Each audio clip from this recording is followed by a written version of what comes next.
Hello students, admission of partner में आज हम लेंगे एक कंप्लीट फुल फ्लैश क्वेश्चन जिसमें हम देखेंगे कि revaluation account, partners capital account और बैलेंस शीट किस तरीके से बनाया जाता है। अब तक हम सारे ट्रीटमेंट सीख चुके हैं। Treatment regarding to calculate sacrificing ratio, treatment of goodwill, treatment of reserves and accumulated profits. तो ये सारी चीज़ें हम सीख चुके हैं। कंप्लीट एक फुल फ्लैश क्वेश्चन में ये सारी चीज़ें कैसे की जाती हैं और कैसे बैलेंस शीट बनाई जाती है इनमें आज की क्लास में हम ये सीखेंगे। तो कंप्लीट क्वेश्चन में हमें रीवैल्यूएशन अकाउंट बनाना होगा, पार्टनर्स कैपिटल अकाउंट बनाना होगा, कैश अकाउंट भी बनाना होगा और बैलेंस शीट भी बनानी होगी। तो रीवैल्यूएशन अकाउंट तो हम सीख चुके हैं। अभी हम बात करेंगे पार्टनर्स कैपिटल अकाउंट में। पार्टनर्स कैपिटल अकाउंट में कौन कौन से आइटम्स आते हैं, पार्टनर्स कैपिटल अकाउंट किस तरीके से ये अकाउंट बनाया जाता है। पार्टनर्स कैपिटल अकाउंट में जितने पार्टनर्स होंगे उतने आपको कॉलम बनाने होंगे। जैसे हमारे यहाँ पे 3 पार्टनर्स हैं तो 3 कॉलम आपको बनाने होंगे पर्टिकुलर्स, और यहाँ 3 पार्टनर्स 1, 2 एंड 3। स्टार्टिंग में सबसे पहले बाय बैलेंस ब्रॉट डाउन, ए और बी की कैपिटल लिखी जाएगी जो बैलेंसेस बैलेंस शीट में गिवन है। ठीक है, सी नया पार्टनर है, न्यू पार्टनर है, सी की अभी कोई कैपिटल नहीं है। जितने भी जनरल रिजर्व होंगे वो यहाँ डिस्ट्रीब्यूट हो जाएंगे ए और बी में। सी को नहीं मिलेगा क्योंकि सी नया पार्टनर है। General reserve, workman compensation reserve, investment fluctuation reserve, by contingency reserve, contingency reserve, जितने भी रिजर्व हैं, एक्यूमुलेटेड प्रॉफिट्स हैं, वो सारे के सारे general reserve, workman compensation reserve, investment fluctuation reserve, contingency reserve, ये सारे के सारे ओल्ड पार्टनर्स में डिस्ट्रीब्यूट होंगे इन their old profit sharing ratio. आया समझ में? तो ये सी को तो नहीं मिलेगा, सी नया पार्टनर है। अब नेक्स्ट आओ बाय कैश। कैश कौन लेकर आएगा? पार्टनर, नया पार्टनर लेकर आएगा, तो यहाँ पे कैश। और क्या लाएगा ये? और लाएगा premium for goodwill. Premium for goodwill आएगा, किस में डिस्ट्रीब्यूट होगी? ओल्ड पार्टनर्स इन सैक्रिफाइसिंग रेशियो। अच्छा, एक और चीज़ है यहाँ पे, भाई रीवैल्यूएशन का प्रॉफिट भी तो है ना? तो रीवैल्यूएशन का प्रॉफिट भी यहाँ पे डालना पड़ेगा हमें। बाय रीवैल्यूएशन प्रॉफिट हुआ है तो यहाँ कौन से पार्टनर्स में? Old partners in their old profit sharing ratio. ठीक है, फिर से एक बार देख लो। Balance brought down, general reserve, compensation reserve, fluctuation reserve, contingency reserve, profit, revaluation profit और कैश पार्टनर लेकर आया है और प्रीमियम फॉर गुडविल। आई बात समझ में? अब इस तरफ देख लो आप, इस तरफ क्या क्या कौन कौन से आइटम होते हैं हमारे। 2, प्रॉफिट एंड लॉस का अगर डेबिट बैलेंस है, क्योंकि डेबिट बैलेंस लॉस होता है। 2, एडवर्टीजमेंट सस्पेंस भी एक तरीके से लॉस ही शो हो रहा होता है बैलेंस शीट में, इसलिए पूरा ओल्ड पार्टनर्स को बांटना होता है in their old profit sharing ratio. If there is revaluation loss, अगर रीवैल्यूएशन लॉस है तो यहाँ, क्योंकि प्रॉफिट यहाँ और लॉसेस यहाँ। गुडविल राइट ऑफ अगर हुई है, गुडविल जो भी बुक में दी रहती है, ठीक है, उसको हमें राइट ऑफ करना होता है in their old profit sharing ratio two old partners. ठीक है, goodwill return of, goodwill return of. ठीक है, और कोई कैश अगर निकाला है किसी भी पार्टनर ने तो यहाँ, और एंड में टू बैलेंस कैरी डाउन यहाँ। ठीक है, तो ये था हमारा पार्टनर्स कैपिटल अकाउंट। इसको याद करने का तरीका क्या है, देखो ये भी मैं आपको बता देती हूँ कि इसको किस तरीके से याद किया जाएगा कि सारे आइटम आ जाएं और कोई आइटम ना भूलो, क्योंकि इससे क्या होगा, आपकी बैलेंस शीट टैली नहीं होगी। अगर आप कैरेट डाउन में कोई आइटम, कैरेट डाउन आपने निकाल लिया, पता चला एक आइटम रह गया, तो उससे क्या होगा, आप जितने भी कैरी डाउन्स आएंगे ये आपके गलत आ जाएंगे, है ना? तो उसको याद करने का तरीका है, सबसे पहले ओ मीन्स ओपनिंग कैपिटल। यहाँ हमने सबसे पहले ओपनिंग कैपिटल लिया है, तो opening capital. Accumulated profits and losses, यहाँ तो accumulated profits and reserve whatever is written, whatever you have given। तो एक्यूमुलेटेड प्रॉफिट्स, ओपनिंग बैलेंसेस, ठीक है, ओपनिंग बैलेंसेस याद रहेगा। Second is accumulated profits and losses, ठीक है। तीसरा आता है हमारा, नया पार्टनर कैपिटल लेकर आया है, प्रीमियम फॉर गुडविल लाया है, तो न्यू पार्टनर का प्रीमियम और जो भी वो कैपिटल लाया है, तो इस तरीके से आप इसको याद कर सकते हो। और फिर एंड में पार्टनर की कैपिटल्स, कैरेट डाउन्स, ये क्लियर है।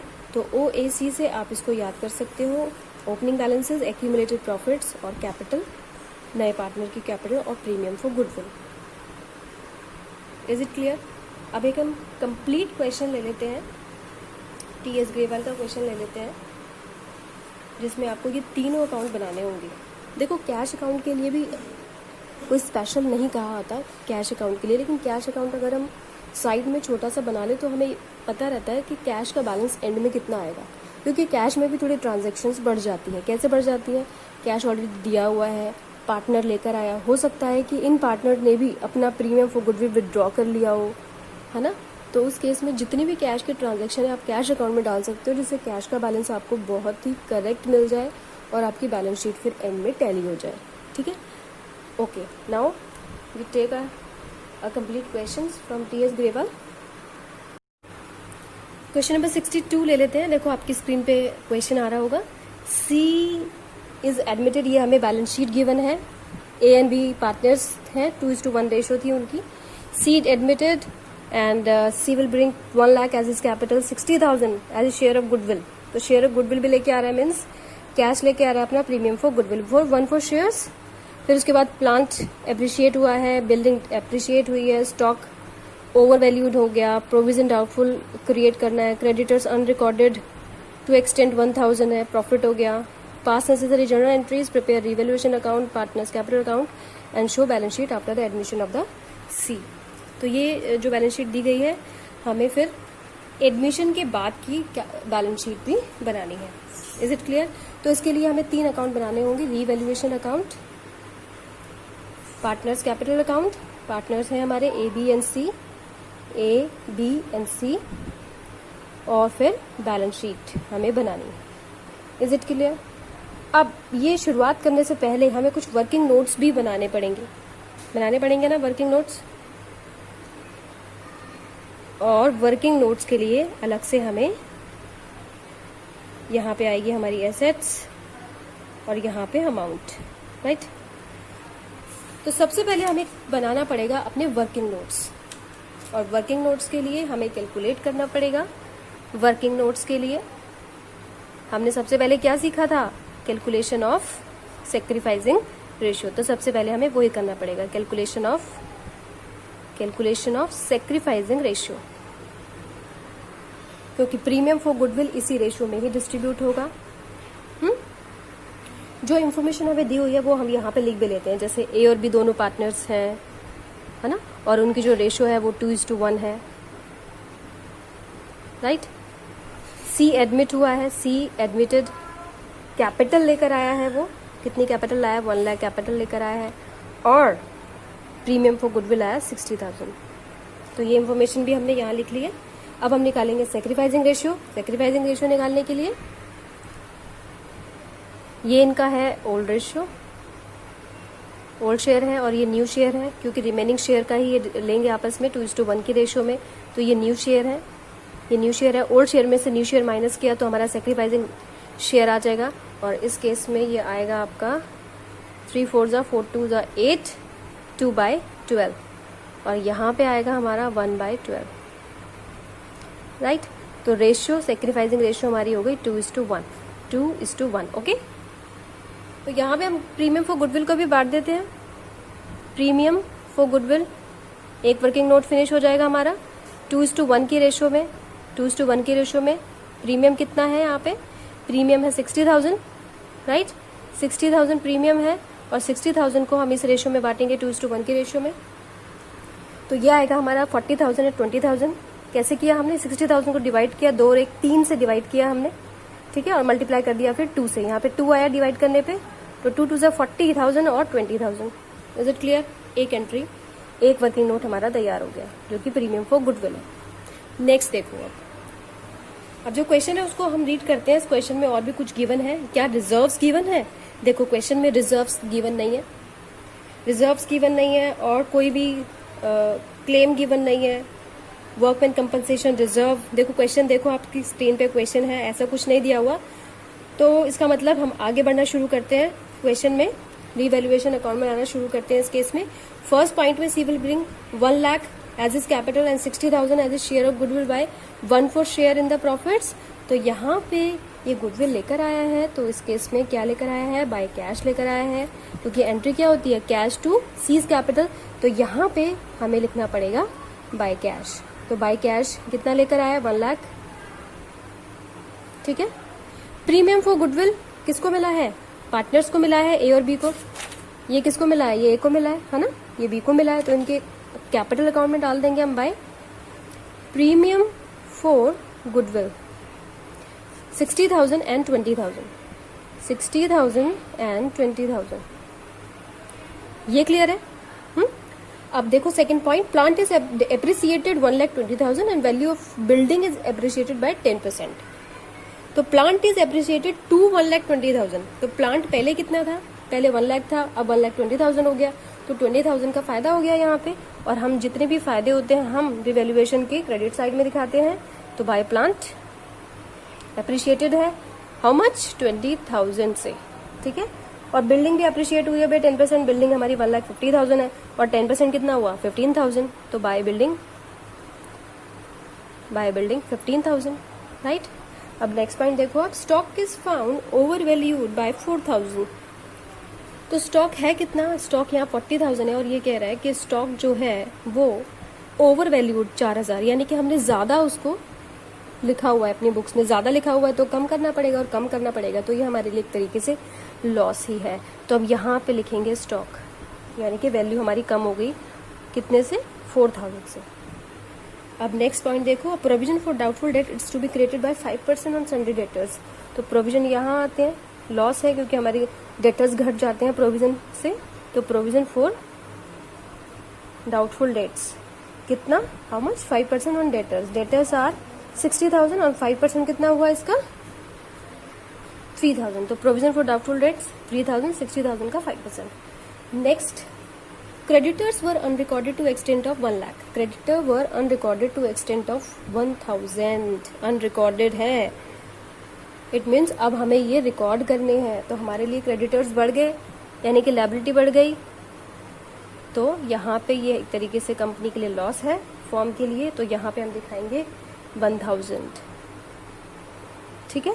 और कुछ पॉइंट है इस क्वेश्चन में, देखो और कुछ भी पॉइंट नहीं है। और कुछ दिखा रहा है इसमें? नहीं दिखा रहा है। आगे बढ़ते हैं, यानी कि रिवैल्यूएशन हमारा खत्म हो गया है। यहाँ पे रिवैल्यूएशन फिनिश हो गया है। यहाँ पे तो टोटल आ रहा है 35,000, इसमें से 4, 3 और 1 7 और 1 8, 8,000 माइनस हो जाएगा और टोटल हमारा आएगा 27,000 हमारा प्रॉफिट आ गया। 27,000 यहाँ प्रॉफिट आ गया है, तभी तो 35,000 पूरा कंप्लीट होगा। अब इसको बांटेंगे हम 27,000 को। तो रिवैल्यूएशन यहाँ पे एज अ वर्किंग नोट भी आप डाल सकते हो, रिवैल्यूएशन प्रॉफिट का, कि आपने किस प्रॉफिट शेयरिंग रेशियो में उसको बांटा है। तो 27,000 यहाँ, और इसको बांटोगे आप कैसे? 2:1 की रेशियो में टू ओल्ड पार्टनर्स। तो 2:1 की रेशियो में बांटो कितना आएगा? 18,000 एंड 9,000। Is it clear? अब यहाँ पे हम लिख देंगे इसको 18,000 एंड 9,000। तो टोटल हमारा हो गया ये 27,000। रिवैल्यूएशन हमारा कंप्लीट हो गया। अब आपको आना है पार्टनर्स के कैपिटल अकाउंट में। तो ये वाला जो प्रॉफिट है ये यहाँ पे ट्रांसफर होगा रिवैल्यूएशन का। तो यहाँ से हम इस प्रॉफिट को ट्रांसफर कर देंगे बाय रिवैल्यूएशन प्रॉफिट। तो रिवैल्यूएशन प्रॉफिट इसको तो मिलेगा नहीं, है ना। तो यहाँ पे हम डाल देंगे 18,000, यानी कि सी को नहीं मिलेगा, नया पार्टनर है।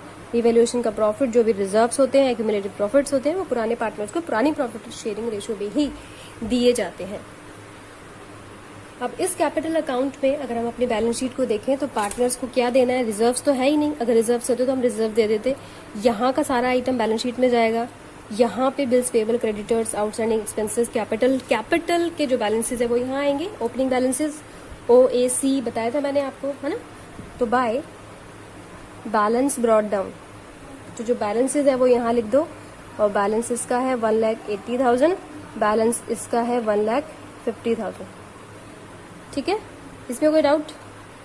अब डेबिट का तो यहाँ कोई आइटम है ही नहीं भाई, तो डेबिट नहीं है तो कोई बात नहीं।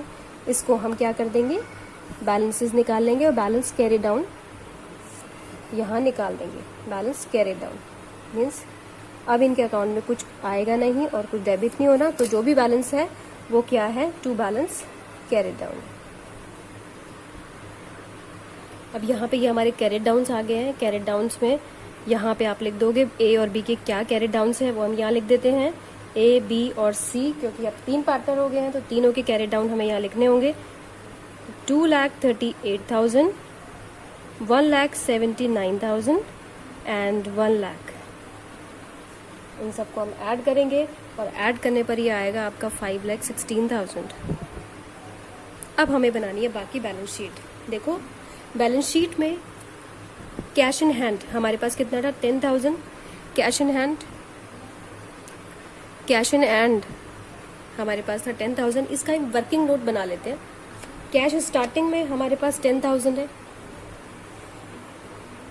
ठीक है। अब कैपिटल लेकर आया है कौन, सीज कैपिटल आई है भाई 1 लाख की, ठीक है। प्रीमियम भी वो कैश लेकर आया है, प्रीमियम भी लाया है कैश। प्रीमियम कितना लाया था, 60,000 लाया था। तो इस केस में आपका जो कैश है वो 1,70,000 हो जाता है, ठीक है। जितना स्टार्टिंग में कैश था, फिर सी कैपिटल लाया कैश, प्रीमियम भी लाया कैश, तो टोटल हो गया फर्म का जो कैश है 1,70,000। तो आप यहाँ पे 1,70,000 लिखोगे, ठीक है। बैंक, देखो स्क्रीन पे क्वेश्चन है आपका, बैंक डाल दोगे 40,000। अब आएगा डेटर्स हमने प्रोविजन बनाया है, कितना प्रोविजन बनाया था, 3,000, है ना। तो 60,000 में से 3,000 माइनस हो जाएगा। यहाँ पे आप माइनस करके भी दिखा सकते हो वैसे। 60,000 माइनस 3,000, तो यहाँ पे आ जाएगा आपका 57,000। ये 57,000 आ गया। अच्छा, अब नेक्स्ट स्टॉक भी हमारा कम हुआ है। देखो यहाँ पे कम हुआ था 4,000 से, है ना। तो 40,000 में से 4,000 माइनस हो जाएगा, 40,000 में से 4,000 माइनस हो जाएगा, ठीक है। तो ये आ जाएगा हमारा 36,000। और क्या था, डेटर्स हो गया, स्टॉक हो गया, प्लांट पे आ जाओ। प्लांट हमारा एप्रिशिएट हुआ था, यानी कि बढ़ा था। यहाँ देखो आप 20,000 से हमारा बढ़ गया है प्लांट, है ना। प्लांट हमारा बढ़ गया है, तो टोटल कितना हो गया, 1,20,000। इसमें तो टोटल अमाउंट ही दिया हुआ है भाई, प्लांट इतना हो गया आपका। अब आता है यहाँ पे बिल्डिंग, और बिल्डिंग भी हमारी अप्रिशिएट हुई थी 10% से। इसका मतलब 10% से अप्रिशिएट हुई थी, तो बिल्डिंग पहले कितनी थी, 1,50,000, और 1,50,000 में आपका ऐड हो जाएगा 15,000। ये ऐड करेंगे 15,000 तो टोटल हो जाएगा आपका 1,65,000। अब सारे आइटम एसेट साइड के तो आपके फिनिश हो गए हैं। अब हम आते हैं लायबिलिटी साइड पे। लायबिलिटी साइड में बिल्स पेबल में कोई चेंजेस नहीं है, bills payable as it is आ जाएगा, bills payable as it is आ जाएगा, 10,000 है। फिर आता है क्रेडिटर्स 58,000 थे, और देखो क्रेडिटर्स हमारे 1,000 यहाँ बड़े भी हैं, है ना, बड़े हैं ना। तो यहाँ पे क्रेडिटर्स हमारे बढ़ गए हैं, और क्रेडिटर्स को हमें बढ़ाकर दिखाना पड़ेगा, तो टोटल हो गया हमारे 59,000, ठीक है। और आउटस्टैंडिंग एक्सपेंसेस हैं, जो कि उसमें कोई चेंज नहीं था, और वो हमारे कितने हैं, 2,000। अब कोई आइटम नहीं है जो हमारा यहाँ पे रह गया है, सारे आइटम हमने लिख दिए हैं। यहाँ पे हमें करना है टोटल, और यहाँ पे टोटल करने के बाद आ रहा है हमारा 5,1,2,3,4 और यहाँ पे भी आ रहा है हमारा 5,59,000, 59,61 और ये हो गया 70 और 88, 5,80,000, 88,000 भी हमारा यहाँ पे आ रहा है। Is it clear? अब इस क्वेश्चन में कुछ भी नहीं है, ये क्वेश्चन आपका, ये ध्यान देने वाली बात है, ये क्वेश्चन आपका एनसीईआरटी में मॉडिफाइड करके दिया हुआ है। क्वेश्चन आपका ये पहले आ भी चुका है सीबीएसई में, तो इसमें आपको करना क्या था, रिवैल्यूएशन अकाउंट बनाना था, पार्टनर्स कैपिटल अकाउंट और बैलेंस शीट। ठीक है, पूरा फुल फ्लैश कंप्लीट क्वेश्चन है। इससे रिलेटेड आप प्रैक्टिस कीजिए, इलस्ट्रेशंस कीजिए, जितने ज़्यादा हो सके क्वेश्चंस कीजिए, तो आपके और जो डाउट्स हैं वो क्लियर हो जाएंगे आसानी से। आई होप आपको ये क्लास अच्छी लगी होगी। Thank you very much.